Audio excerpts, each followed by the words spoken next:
What is up, Marvel Universe fanatics? It is Ashrock. Welcome to the top 50 Marvel Universe figures, numbers 40 to 31. Sorry for dragging this one out, but here it is. Hope you guys enjoy. Play that funky intro. Ashrock, Ashrock, Ashrock, Ashrock. You hear me, motherfucker?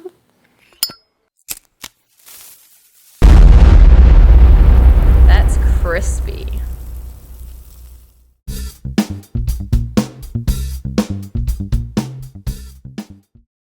Number 40 on the list is the Marvel Universe Hercules, series number 4, January 2013. And we were introduced to a new mold. And boy, do I like it. It's a shame we did not get to see this mold in a lot of figures, but we did get to see it here utilized very, very nicely. Paint applications could have been a little bit better in terms of maybe some shading, maybe give them some more coloring around, but overall, the size, the character, the likeliness of the character is amazing. The head sculpt is very, very nice. And this thing just really, really stands out when you're talking about some of your Avengers team members. So really cool to have him. Let's move on.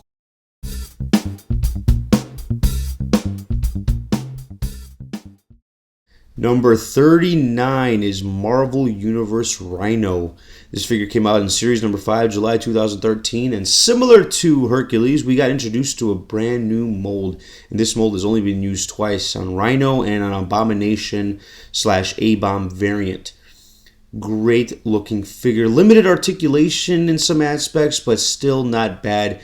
He does have ankle rockers. He does have an amazing sculpt. I mean, that thing is nice. And then the head sculpt came out really, really nice. A lot of craftsmanship went into this figure, and you can see that clearly. And he is one of my favorites of all time. I highly recommend it. And hopefully they'll be using this mold in the Infinite series, the Avengers Infinite series, on some of the bigger characters that will be coming up, hopefully. Hopefully! Let's move on.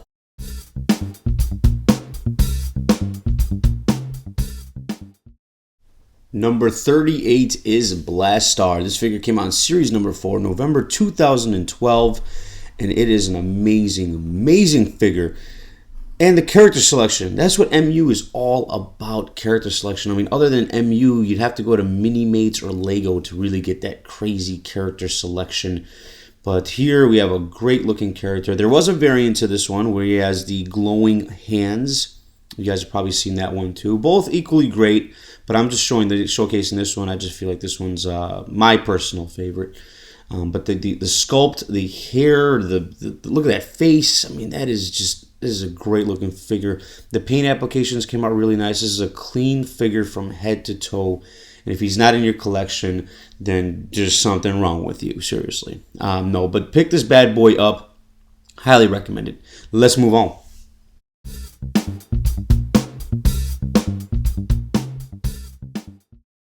Number 37 on the list is Astonishing Wolverine. Figure came out in series number 3, October 2011.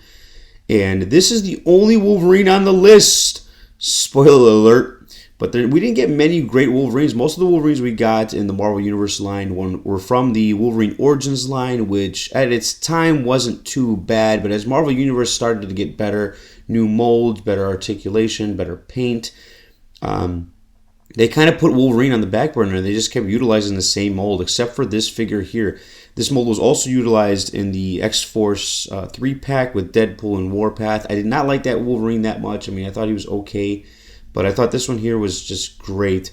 Articulation is much better than the Wolverine Origins figures, and the head sculpt and the overall likeliness of the character is what really stood out for me in this figure here. So I highly recommend this figure if you're a big Wolverine fan. Let's move on.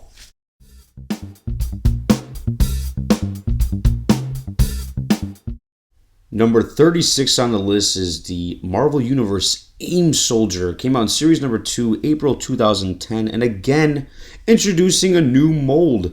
That new mold is the theme today, isn't it? So this figure is badass. When you're talking about army building, I mean, it doesn't get any cooler than this. The first time we got to see a real well-articulated AIM figure in Marvel. And we got to see it in a 3 3/4 inch first, and it was great. Great paint applications, real simple, nothing over the top. Obviously, just yellow and black, but just such a cool looking character. And when you army build them, when you have like 4 or 5 of them together, it just looks really badass. And it kind of a little out of scale with the Build-A-Figure MODOK, but still pretty damn cool next to him. So highly recommend this figure. Go get yours. Let's move on.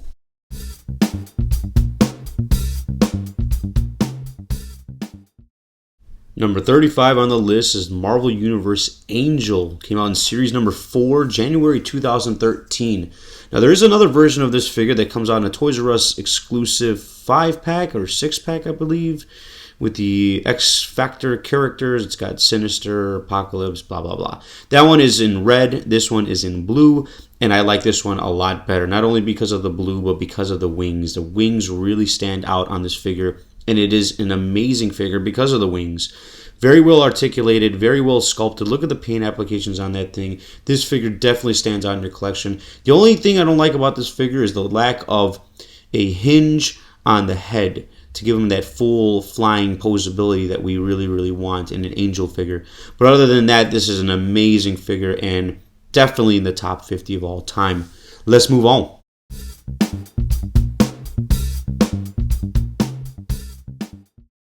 Number 34 on the list is She-Hulk, series number 4, August 2012. And again, a new mold. Now, there is another She-Hulk that comes in a 2-pack with Wolverine, part of the Avengers vs. X-Men setup. But that one, a little more old school. This is the new school costume, obviously, the one-piece bikini thing she's wearing. It's very, very sexy, yes.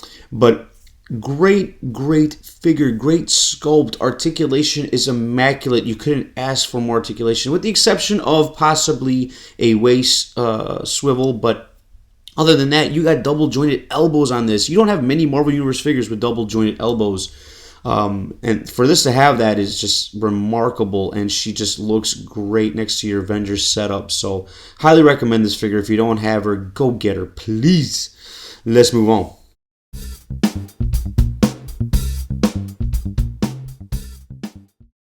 Number 33 on the list is Marvel Universe Professor X, part of Series 4, November 2012, and a very great looking figure. Now, the mold they use is from a G.I. Joe mold, which was the first time we really saw them kind of like make that transition, like using other molds from what they have, whether it was Marvel Universe to G.I. Joe and vice versa, which I never understood why they didn't do that more often. But great looking figures. Head sculpt's amazing. And what really stood out to this figure is the chair. A lot of us, when we first saw this at San Diego Comic-Con, we couldn't figure out how they were going to package this. But the chair is actually, I have a review on this, but it is removable. It breaks into 2 different pieces and then it connects. But it is an amazing looking chair, amazing looking figure. Very, very well done. And just really cool to see our 90s X-Men come to fruition, really, with almost every single character spot on. So it's really, really cool to see. Highly recommend this figure. Go get yours. Let's move on.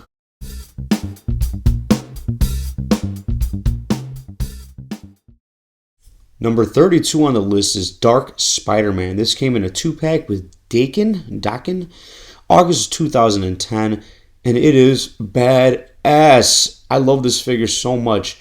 Great sculpt, great paint applications, just spot on. A 3 3/4 inch figure that looks like this is outstanding. And I don't know. I mean, we never got a Venom in the Marvel Universe line, an official Venom. You have to go to the Spider-Man line to get one, and they didn't have that. They weren't that great, to be honest. But this one here is awesome. The purple tint, the way it looks, the character itself, the fact that we have Dark Avengers, and now we're getting an Ares figure officially, if you guys haven't seen the pictures of that. But this thing looks just badass, man. I highly recommend it if you can get your hands on it. Very difficult figure to find now, and you can only get them in that 2-pack, unfortunately, but still awesome. Top 50 for sure. Let's move on.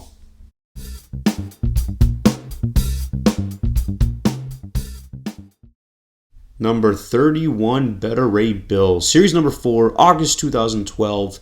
And badass would be an understatement. This figure just is amazing looking. Well sculpted, well painted from head to toe. We've got so many different color schemes and no paint blotches. Just perfectly done. That's something the Marvel Universe over time got better at, is the paint applications. They just look good on every figure. You didn't have many mess ups. And articulation on this is immaculate. We got to see jaw articulation on a 3 3/4 inch figure. Jaw articulation is amazing. And the overall, just the sculpt, the look, the cape, this thing has got to be in your collection if you don't have it. I don't know what's wrong with you, but it is badass, man. I highly recommend this figure. And that's really all I got right now. We're going to have numbers 30 to 21 coming up in the next couple of weeks, so stay tuned to that. I hope you guys are enjoying these videos. I'm really trying my hardest to pay homage to what I think is the best 3 3/4 inch figure line of all time. Hands down, beats G.I. Joe, beats Star Wars. I know those are always going to be the fan favorites, but when you're talking about looking at these things objectively, articulation, paint applications, character selection, overall mold is just, it shits on the competition. It really does. And if you don't agree, then you're just a fanboy. So, yeah, but stay tuned to those videos and stay tuned to more. And as always, remember to laugh every day. I'll talk to you guys next time. Peace.